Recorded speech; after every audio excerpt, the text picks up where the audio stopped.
This is KGW News at Sunrise. I didn't realize it was the DMV, and it's pretty scary that people can get a hold of all this information about you. 3.5 million Oregonians might have had their information stolen in a cyber attack. We'll tell you everything we know and what to do now if this impacts you. Plus, then I was maybe 100, maybe 200 feet past them, and I heard, help, help. I got her by the foot. I can't pull up. No, Mom, it's gonna be okay. An incredible rescue caught on camera. A Tualatin man helps rescue a woman that had fallen off the side of a steep hiking trail near Multnomah Falls. Those frantic moments to get her back on the trail coming up. And in our Sunrise Spotlight, a fun first for Portland as the Black Rodeo comes to town tomorrow. Even when I heard Black Rodeo, I was like, what's a Black Rodeo? Is it like horses in a Soul Train line? Like what's black about it? That's a great line, but stay tuned for the answer. We will share the little-known story because black cowboys do have a rich history in the West. My conversation with the local man who's bringing the rodeo to the Rose City. That's coming up this morning at 5:15. oh, can't wait to see that story. Hey, welcome to Sunrise. Glad you're up here with us on a Friday. How are we looking at for the weekend? We are looking beautiful for now. The weekend, we'll get there, but let's stay in the present and look at that really pretty shot here from our Wells Fargo sky camera. Just a few clouds in the sky, right? Sun up in about 20 minutes or so. Really pretty. There's Mount St. Helens off in the distance, the silhouette of Mount Adams there as well. Nice looking start to our morning. The Stoller Vineyard camera showing the silhouette there of Mount Hood as well. That's really pretty this morning. All right, we're waking up to temperatures generally in the 40s and 50s. It's 54 in downtown, 49 Hillsborough, one of the cooler spots across the metro area. Happy Valley and Sherwood likewise checking in with 49. So is McMinnville. And at last report, Salem sits at 51 degrees. The plan for today, kind of the reverse of where we've been the last couple of days. We will start the day clear or mostly clear, but finish with increasing cloud cover. I still think temperatures get into the upper 70s before those clouds thicken too much. So I've got us topping out at 77. There is rain in the weekend forecast, and we'll look at that in just a second. Meanwhile, let's get you out the door and quick look at the roads. I do have one traffic alert. This is a big one, guys, up in Cowlitz County.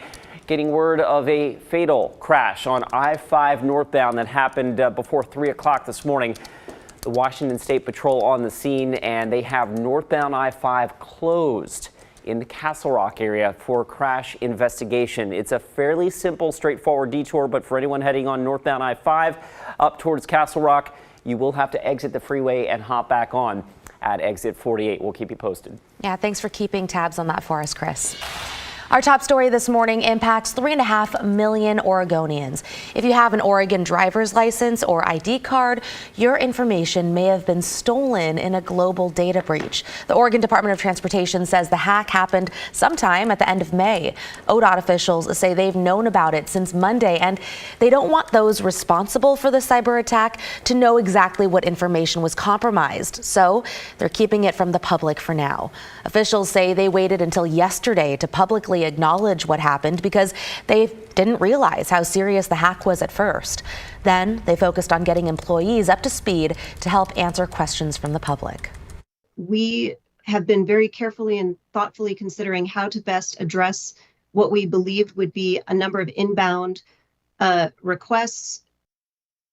So if you have an Oregon license, ODOT recommends keeping a close eye on your personal credit reports. We've posted links that'll help you get a free copy of your credit report and also instructions on how to freeze your credit on KGW.com. Now to an update on the wildfire burning near the Dalles. Crews have made some good progress. As of yesterday afternoon, the Milepost 87 fire was 40% contained. All evacuations have been downgraded. That means go now evacuations have dropped to get ready to go, and that includes the Oregon Veterans Home. The Milepost 87 fire has destroyed 3 houses, including one of them owned by a man named Dave Dixon. He said he was talking to a neighbor at his RV park when flames suddenly leapt over the ridge. He was able to save his 15-year-old blind and deaf dog, but he lost everything else. I'm wearing what I got on right now. That's all I got. Before I made it around the corner, the whole thing was on fire. I mean, engulfed in flames. If I would have been sleeping, I'd have been dead. Dixon is an Army veteran and he gets a minimum income from the VA. He says he only has $20 to his name right now. We did post a link to his GoFundMe. It's in our story on KGW.com. And the Hat Rock fire in eastern Oregon is now 70% contained. It has burned almost 16,000 acres. And in the Pendleton area, another wildfire, the Mount Hebron fire, has burned about 370 acres, as well as some outbuildings on the north side of the city. That one is now 99% contained. And check this out. Wow, a rescue on the Larch Mountain Trail was caught on camera. A Tualatin man says he was walking down the trail when he heard screams and he ran to help. Devin Haskins caught up with them and has more on the story this morning. Devin, this was a pretty scary situation. Yeah, it was, Brenda. If you've ever hiked up near Multnomah Falls, you know how steep those hillsides are. About a mile past the top of the falls is where this all happened. And Taylor Root says he had just passed a mom and daughter on the trail. Everything was fine, so he kept walking. Then about 200 feet later, it wasn't.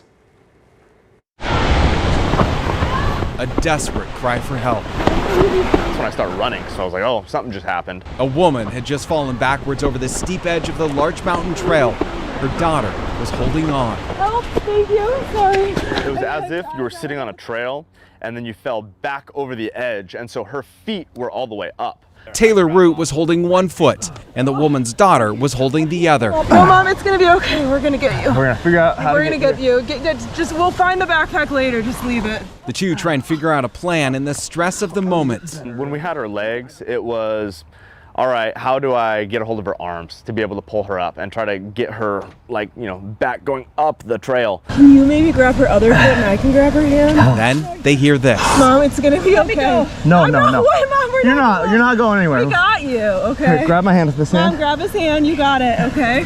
Frantic seconds tick by. Another plan. You gotta hold on both. Try to hold on both feet. I can't. I only have one arm. Okay. I'm sorry. I feel like, oh, Mom. Taylor says he was eventually able to get a hold of her arm. I'm sitting there grabbing onto her feet and her arms, and I can see over the edge, and it's like, I don't want to fall. I don't want her to fall. Thank you. No, use your feet. Get back up here. You got this. Okay, let me. No, I'm not letting you go. No, I got your other hand. Can you push your feet off? That's what I'm trying. I'm gonna try to get under your armpit here. Ready? Okay. I'm gonna give you a big hoist here. 1, 2, 3. From the first cry for help to feet back on the trail, 1 minute and 40 seconds. All right? I'm fine, thank you. Oh, thank you. Okay. And once back on his own feet, Taylor's GoPro captures the steep hillside. It went from like a very steep grade to just drop. Rock wall down to that waterfall. Mom, like, yeah. Come on, let's focus here. That was incredibly scary. Wow. Taylor says if he was 100 feet farther down the trail, he says he probably wouldn't have heard the scream because there's a waterfall nearby. And get this, Taylor says he was also up there filming for his YouTube channel. He says he had just hit $1,000 somewhere up there, was on his way back down, past them, and then he heard that cry for help and turned right back around. Wow. Yeah. I got goosebumps just watching that video. Such an amazing story. Devin, you'll be back next hour. Yep. We'll talk more. Okay, this morning we want to take you live out to Southeast Portland at Hopscotch. It is a brand new spot that just opened up last weekend. It's near the corner of Southeast 10th and Belmont. It's an interactive art experience. We'll be checking in with Eric Patterson behind the camera a little later this morning to try to check things out inside. So what kind of interactive experience? Because you went last weekend, yeah, right? You loved it was so cool. I mean, it's basically an intersection of like lights, sounds, just you get immersed in all this stuff, and there are 14 art installations, so you can go through. You could be the one to get involved, maybe like paint something, like, you know, using an electronic spray can, or so cool. jump around within all these lights. You'll see. Yeah, Eric is going to take a little tour. That is what so seeing her videos last week when she came, I was like, wow, like it's pretty cool. I'm like, yeah, I want to see that. No, I really want to see that. It looked really, really interesting. Maybe it's a good weekend to be inside. Oh, might be. It might be. You got to book your tickets early though, because it sounds like they're a very popular place. All right, let's go ahead and get you live out the door right now with the live look from our Solar Vineyard camera in the Dayton area. This is really pretty. Silhouette of Mount Hood off in the distance. Sun up in well, it's just a few minutes. We are 55 at PDX. 49 Hillsborough, McMinnville, 49 in Scappoose.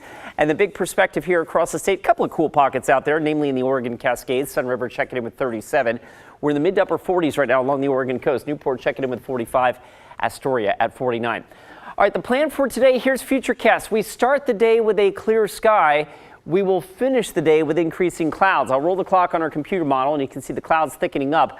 It'll be a fairly gray day at the Oregon coast. We may even squeeze out a sprinkle or two there, especially along the North Oregon and the South Washington coast throughout the day today. Here we are at 5 o'clock. And again, broken cloud cover west of the Cascades into the afternoon. So morning sun, afternoon increasing cloud cover, but not before temperatures get into the 70s today. Here's a look at Futurecast. Our modeling has PDX getting up to about 75. So between about 75 and 77, maybe as warm as 78 or 9 in Salem. And we hop over the Cascades, modeling suggesting temperatures getting into the low to mid 80s across central and eastern Oregon this afternoon. Let's go out a little wider, show you what's coming our way for the weekend. That big swirling area, low pressure in the Gulf of Alaska will steer this moisture plume in our direction, something that we haven't seen in a while, right? A steady stream of moisture coming into the northwest, and our Futurecast model picks up the cloud cover building in again for tomorrow. And so Saturday is going to wind up being a mostly cloudy day for a lot of the state. We may even squeeze out a sprinkle tomorrow morning. Fast forward into Sunday. Sunday's the day that we get wet, and it looks like occasional light rain here for most of us west of the Cascades. That showery weather pattern will then continue into Monday and Tuesday. So with that in mind, some significant, meaningful rainfall from Sunday and Monday and Tuesday, and maybe even into early Wednesday for a couple of days next week. Here's the weekend forecast. Patchy morning drizzle tomorrow, otherwise a mostly cloudy day. I'm not sure if we get to 70 tomorrow, so obviously it's going to be cooler. And then occasional rain on Sunday for our Father's Day forecast, and highs near 60. That's cool for Sunday and Monday. We start to come out of it, the early look towards next weekend, Brenda. We start to come out of it for that first weekend of summer with temperatures getting back into the 80s. Yeah, big rebound. Thank you, Chris.